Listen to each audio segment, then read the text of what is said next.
Leadership, on est sur une vidéo. Encourager les bons résultats et surtout ceux qui ont essayé. Ouais, on a tendance à faire deux choses qui sont contre-productives. La première, c'est d'engueuler ceux qui font pas. Et la deuxième, c'est d'engueuler ceux qui ont essayé et qui n'ont pas réussi. Voilà, le paradoxe. C'est peut-être c'est peut-être culturel. C'est ça.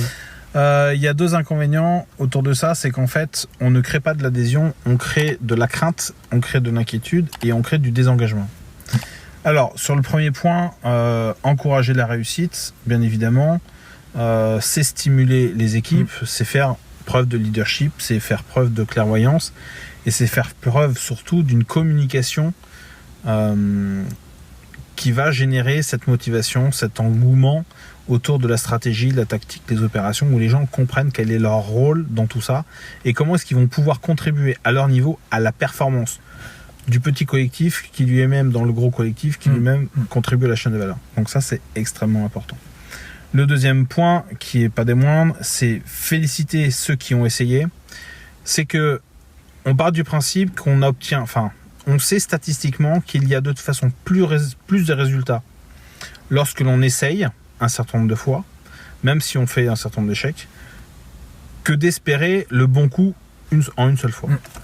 Donc là-dessus, il faut aussi être très clair sur le fait d'avoir une culture de l'erreur et une culture de j'ai fait certes une erreur, mais c'est pas tant que la culture de l'erreur, c'est aussi la culture du retour d'expérience.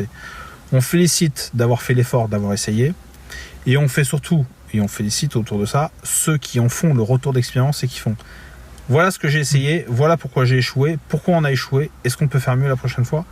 Et c'est cette boucle d'amélioration continue permanente. Alors, on n'est pas en train de se féliciter pour se féliciter bêtement, mais c'est surtout qu'on est dans une phase et une courbe d'apprentissage. N'oubliez pas que l'enfant et l'adulte apprennent par l'erreur, et c'est notamment pour ça que les gens, les milliardaires ou ceux qui ont vraiment des très très grosses positions n'envoient pas leurs enfants à l'école, mais leur offrent les services de tuteurs personnalisés.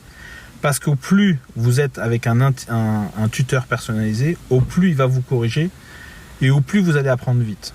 Et c'est tout le bénéfice d'un apprentissage personnalisé, c'est ça, c'est qu'en fait, on apprend plus vite en essayant.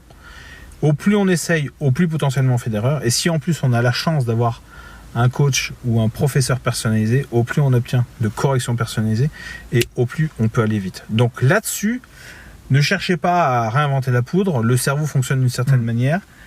Faites-en bon usage.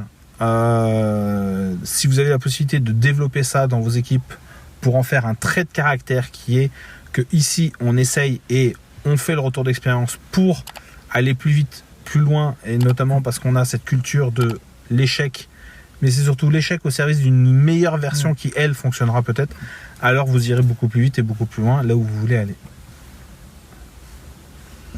À la prochaine. À la prochaine. Salut!